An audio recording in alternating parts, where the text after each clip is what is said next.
Jessica, thank you so much for coming into the office. It's so Thank you exciting for to have you in having me. London. What on a scale of 1 to 10, what mark would you give London in general? 15. 50. I love London. Overperforming. We've got no room to move. We've got nothing to aim for. So I absolutely loved your book. I was very, very addicted. People were just kind of like, Lena, could you? And I'm like, no, I'm in the office now. So I disappear at lunchtime to finish it. But what I was wondering was what category you think the book is. Because I know, when you're setting out to write a book, I know you sit down and you're like, do you think I'm going to write a crime novel or I'm going to write a saga? Or what? I know a lot of other people are trying to categorize it, but what do you think it is? I think I set out to write something that was along the lines of psychological suspense, because those are the books that I read all books, all genres, but that's probably my favorite genre. And I think that the book definitely has tones of that, but I think it morphed into something else, and a lot of people have described it in some ways as a really intense character study on top of that, which I was like, oh, I really like thinking of the book like that. So it is genre bending. I think it's a combination of women's fiction, because you have lots of themes that we see in women's fiction, like, the relationship and kind of struggling. Is this the right person for me? Is this the right step to take in my life? Am I ready to get married? Lots of issues we see women dealing with in traditional women's fiction, but it definitely has an edginess that I think sets it apart from that genre. And then there's also the intrigue of what are the secrets in her past, what happened to Ani in her past that has made her this very biting kind of character that she's become at 28 years old. I think this, and some people have also described it as a very delayed coming of age story, which I also think is an appropriate way to describe it. So, cover lots of shades there. Yeah, I definitely think it's that, because obviously it has been compared very flatteringly to stuff like Gone Girl and Girl on the Train, and it's that I think a lot of people look at the Luckiest Girl Alive and they think about the lucky part, but I think more it's that girl part, isn't it? It's that kind of like girl becoming woman. What do you think about the comparisons to Gone Girl? Well, I'm supremely flattered. Gillian Flynn is one of my favorite authors. I always feel like I discovered her before Gone Girl, because I read her when I was an editor at Cosmo, US Cosmo, and I would also help with the books as they came in. We would get the advanced copies and, anything we thought worked for like a fiction roundup in the summer. It was my job to pick those books. And I remember getting her second novel, Dark Places, and tearing through it in one weekend and thinking, wow, I've never read a book like this. I've never read a book with a female protagonist like this. And I went and I was like, who is this Gillian Flynn? And I looked her up, and her first book is Sharp Objects, which is actually, out of her 3 novels, my absolute favorite, because it is just so twisted and so dark. Like, it's really, if you want to read something that has an original voice and an original character, that, definitely pick up Sharp Objects. And then Gone Girl came out, and it was such a phenomenon, and I felt like she's really on to something. Like, she,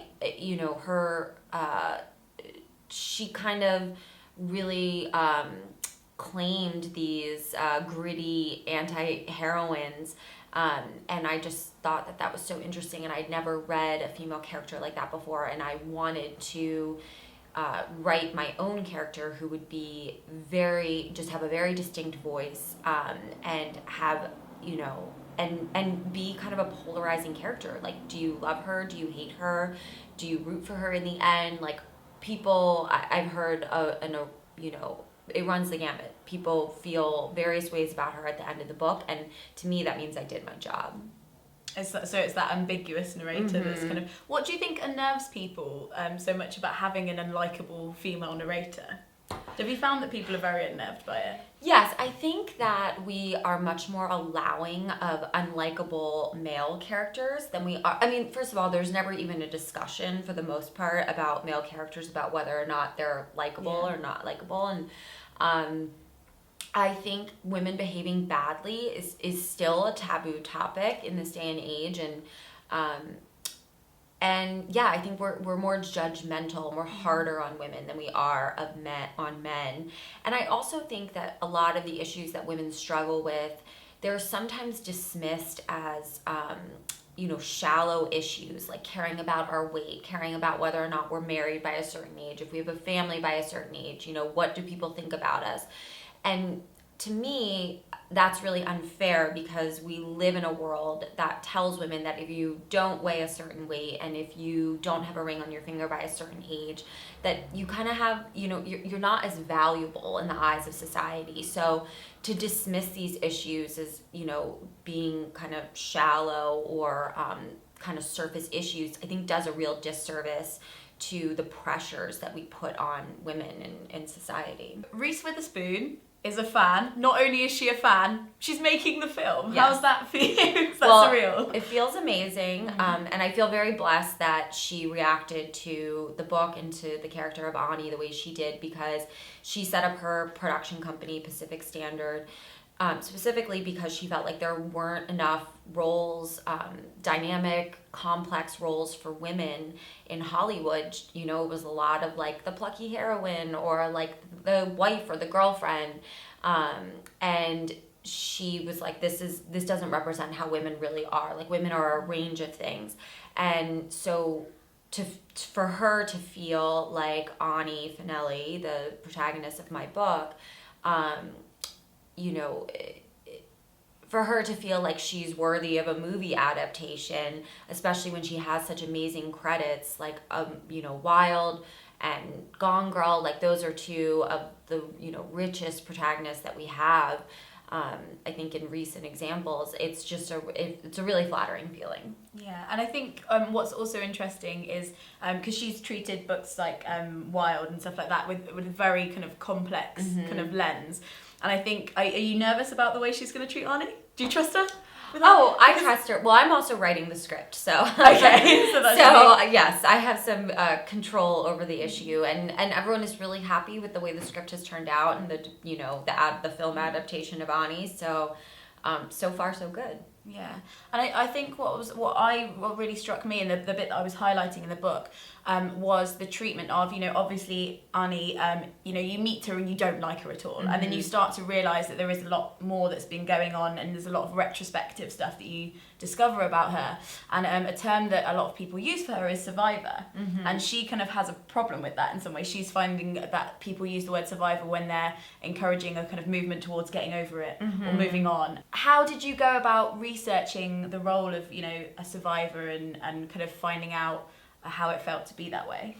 Well, there wasn't a lot of research involved in that aspect of the book. Other some of her past did require a lot of research in other aspects, but that one in particular about being a survivor of sexual assault didn't require a lot of research, because it's just something, unfortunately, that is so common in this day and age. And like, look to your right, look to your left, there's a woman who, has been a victim of sexual abuse, sexual assault, domestic violence, whatever it may be. So I unfortunately have plenty of examples in my own life to draw from, and I didn't really have to, do any additional research on my own. And I think that's why Ani's such an important character, because she's so recognisable, as well as being unlikable. Right. I think I ended up being like, I think I don't like her because she's like me. Oh no. What did you set out to do with this book? Well, I set out with 3 goals in mind when writing this book, and that was, the first one was that I wanted the main character to have a really